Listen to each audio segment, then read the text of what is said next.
500 ગ્રામ અડદનો લોટ, 500 ગ્રામ ઘી, 500 ગ્રામ મોળો માવો, વાટકો કાજુ બદામ, 150 ગ્રામ ગુંદ, 400 ગ્રામ ગોળ, વાટકી ભરી સૂંઠ ગંઠોળા, ટોપરાનું ચીણ 200 ગ્રામ.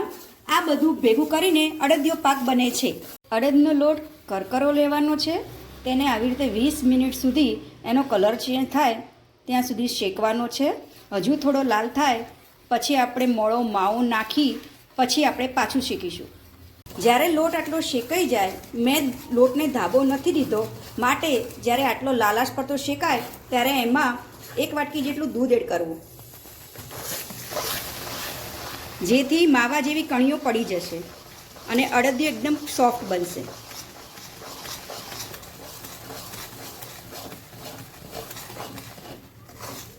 જો લોટની કણી પડી ગઈ છે. હવે થોડું દૂધ એબ્ઝોર્બ થઈ જાય એટલે આપણે માવો નાખી દઈશું. હવે આ સ્ટેજ ઉપર માવો નાખી દઈશું, બધું શેકાવા દઈશું.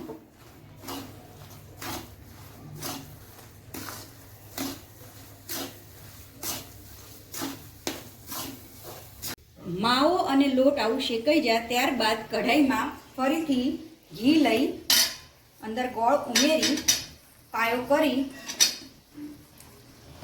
ગોળ ઓગળે ત્યાં સુધી ગરમ કરવાનું છે.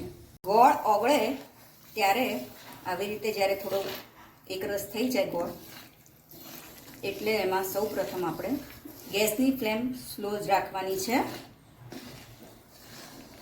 આપણે પાયો નથી કરવાનો, ફક્ત ગોળ ઓગળે અને ગેસની ફ્લેમ એકદમ 0 કરી દેવાની અને પછી સૌ પ્રથમ ગુંદ નાખી દઈશું.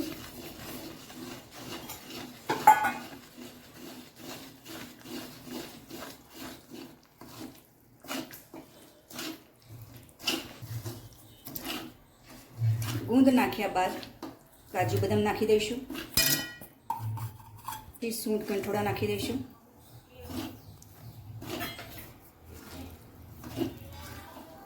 અને આ મરી અને ઇલાયચીનો ભૂક્કો છે તે પણ નાખી દઈશું.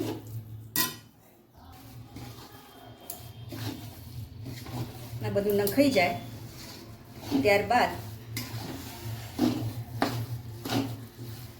અડદનો લોટ શેક્યો હતો તે એડ કરી દઈશું. રીતે મિક્સ કરી દઈશું.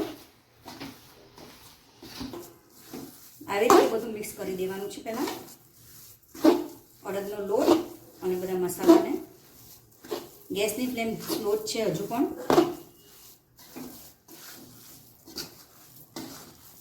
ટોપરાનું છીણ નાખી દઈશું.